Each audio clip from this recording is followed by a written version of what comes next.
I'm playing through Baldur's Gate 3 right now, and it took me a couple of years to make the time to start the game, so this is my first playthrough. I'm playing a Tav. I'm in Act 3. I'm playing a human bard who can talk the wings off a demon. I've just rescued my all-time favorite Baldur's Gate character, Minsk and Boo, and Minsk is presently in my camp wrestling with philosophical questions of good and evil. I'm just having a blast with this game. But one of the things I've loved as a folklorist and storyteller are the folkloric flourishes that writers brought and developers brought to the game. I ran into a book a couple of days ago that was really a good example of this, and since the intersection of folklore and storytelling is, as Carlach might say, my happy place, I thought I would talk in this video about the folklore of that book and some of the other books in Baldur's Gate 3. I'm Dr. Kelly MacCath-Moran. I'm a folklore scholar, author, and musician. I'm presently writing a book titled The Storyteller's Guide to Folklore, and today, in this video, I'm going to take you down by the river to see what we find in my camp library. This first book is called The Genesis of Selûne and Shar. Now, Selûne is the goddess of the moon in Baldur's Gate 3, and Shar is the goddess of shadow, and they are sisters who are eternally in conflict. I found the book in the Owlbear Nest in Act 1 at a shrine to Selûne. It's likely a myth, if the title is any indication, because we've got that Genesis in the title and we're talking about two goddesses. But the text of the book itself is a summary, as you can see. Now, given the fact that Selûne and Shar play a huge role in the story arc of the game, I do understand why the developers and writers decided not to offer a full text here, because that text is sort of given to you piecemeal throughout the story, especially in Act 2. But as a folklorist, I do wish there'd been more here to talk about. That said, this is an example of what I was talking about, this sort of folkloric flourish. Someone at a shrine of Selûne would have had this origin story and might have left it there at the shrine, and that's how my Tav found it there. This second book is titled Fables of Faerûn 5, The Boy and the Beholder, and I'm going to read it to you. A shepherd's son tended to his father's flocks on the banks of the Gianthar. The days grew long, and the boy grew bored. To amuse himself, he called out, "Beholder! Beholder!" The shepherd came running, but there was no beholder. The boy pointed and giggled, but the shepherd scolded him. "Do not cry, beholder, when there is no beholder. Promise?" "I promise," said the boy. But the next day was as boring as the last. "Beholder!" the boy cried, and his father rushed to his side. The boy laughed and laughed, but the shepherd only frowned and shook his head. 3 days later, the boy spotted a round figure floating in the distance. It had one giant eye in the middle of its face, a mouth full of pointed teeth, and thin stalks growing up from it, each with an eye peeking from the tip. "Beholder! Beholder!" he shouted, but no one came. The beholder began to float toward him, and the boy turned and sprinted along the river. He ran and ran until he reached a high bank and could run no more. The boy cried and cowered, bracing for the beholder's deadly ray. Instead, a familiar voice said, "Turn around." The boy turned. There was no beholder, only the shepherd clad in a woolen cloak. A giant eye was painted on the front and a toothy mouth below. Vines were sewn into the cloak's edges. "You scared me," sobbed the boy. "That makes us even," said his father as he dried the boy's tears. The boy never cried beholder again. I found this one in the Blighted Village in Act 1. This is obviously a D&D adaptation of a well-known tale in the Aesopica titled The Boy Who Cried Wolf. Only in this case, the shepherd pretends to be a beholder to teach his son not to lie and make up harmful stories. Now, while many fables do put moral lessons in the mouths of animals to help them land more comfortably with listeners and readers, sometimes fables do have human protagonists. Other hallmarks of the fable present in this story include the fact that it is relatively short, it has a reliable narrative structure, the problem is presented, the problem is solved, and a moral either explicit or implicit is stated, and the moral message here is fairly straightforward. This book is titled Oral Histories of Faerûn, Gith and Mind Flayers. I found this in the Arcane Tower in Act 1, and I'm going to read it to you as well. This book comprises several chapters, one for each cited source. It claims to contain first-hand transcriptions of the oral histories of several storytellers throughout the realm. Chapter 4, Baldur the Swift, 700 years of age, wood elf storyteller hailing from the Wood of Sharp Teeth. It took me several 10 days of quiet habitation in the wood before the venerable Baldur felt comfortable revealing his presence to me. The longer I stayed, demonstrating I was no threat to his health and peace, the more open he was to gentle inquiry. This tale, relayed to me on a chilly morning as we stoked a small fire between us, was like none I had heard before or since. I asked if it were fiction, and he insisted emphatically it was as true as his own right eye. Long ago, before my eyes and ears, before your lonesome quill, dear scribe, there was an empire of people, or perhaps only belief. An empire of brain-eaters, soul-wasters. They called themselves illithids, the flayers of minds.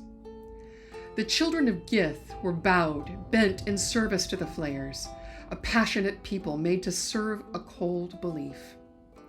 The flayers were untouchable, their minds a great oppressor. No proud or passion could break Gith's children free.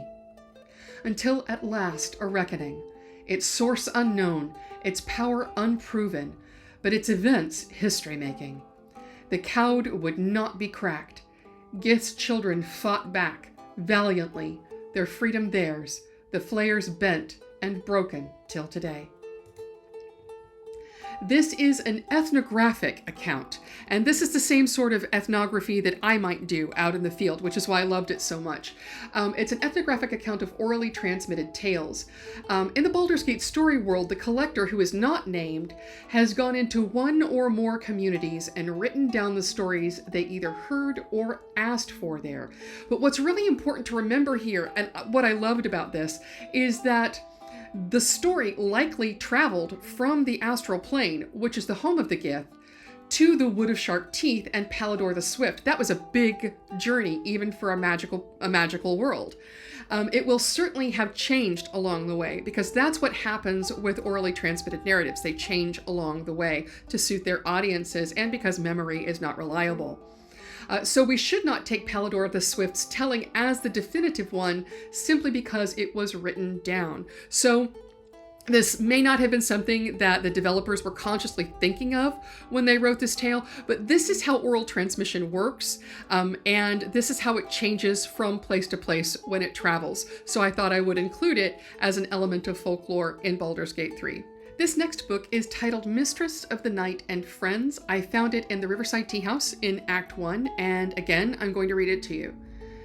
There once was a beautiful woman. Men and women alike traveled across the land to earn her hand in marriage, but none could win her heart.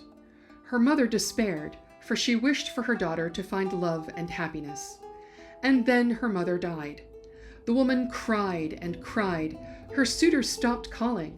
Her friends stopped writing, and still she cried. "You poor child," Shar whispered in her ear. "They only wanted you for your beauty, for your charm, for your grace. Now that grief has replaced your charms, none care for you, none but I." The woman spoke to Shar, who listened. She prayed to Shar, who answered. For the first time in her life, the woman had a true friend. And then Shar asked her to take a vial, a small vial, an innocent vial. She took the vial to a man. The man filled it with a liquid and told her to drop it into a well. The woman did. She wanted Shar to love her, to be proud of her. And then people became sick. People died, but Shar loved her. And the woman loved Shar. Now men and women alike travel across the land to see her, not because she is beautiful, not because she is charming, but because she is a high priestess of Shar, and her word is law. Now, this one's a little bit harder to figure out from a folkloristic perspective because it has hallmarks of the fairy tale.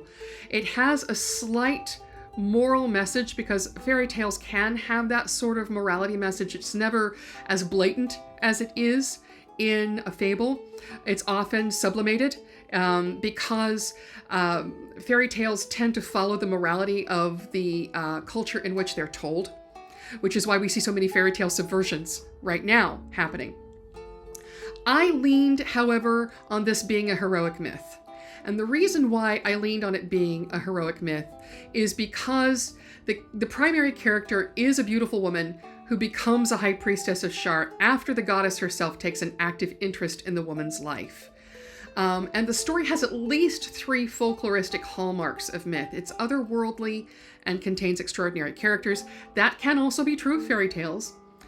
It's an origin story about the high priestess of Shar, this high priestess of Shar. And that was what really made me lean on it as a heroic myth and not a fairy tale. But your mileage may vary. You may see this as a fairy tale when I don't. The other thing, though, that got me is that it's written as though it were actually true. And that gives a legend vibe, because legends are told as if they're true.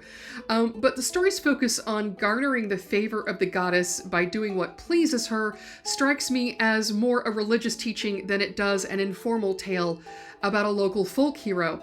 So it remains mythic for me. So I think, you know, this could be, and if you're a folklorist out there, if you're a folklore enthusiast and you're like, no, that's a fairy tale, fine. You know, not all fairy tales have happy endings. But I really did see this as a sort of heroic myth origin story for this high priestess of Shar. This last one is Tymora, Lady Luck, and I found it in the Stormshore Tabernacle in Act 3 just a few days ago. This is the book that piqued my interest in making the video to begin with. Let me read it to you first, and then we'll talk about it.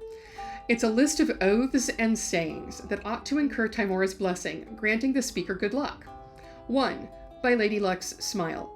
2. Turntable Tymora, I invoke thee. 3. By the rolling of my dice, please let these results be nice. 4. Spin, spin, O fickle fate wheel. And 5. Lady of the diamond glitter dice, mistress of good fortune, sovereign of luck, please have mercy on me, for fuck's sake. So this is an example of folk speech and language, which is the folklore of words, calls, and gestures. Other examples of folk speech and language include blessings, graces, and prayers. This is an invocation, so it sort of fits with that.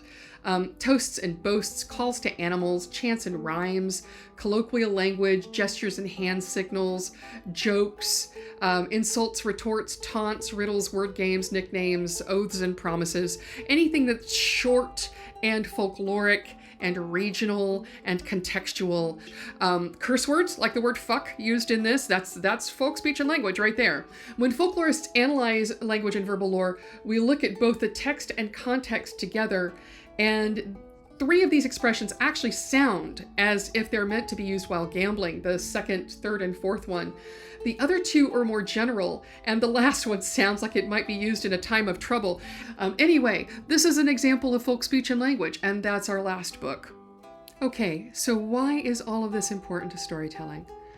Well, it tells you that games like Baldur's Gate 3 are creating atmosphere by way of folklore, and that's something you can and should be doing too.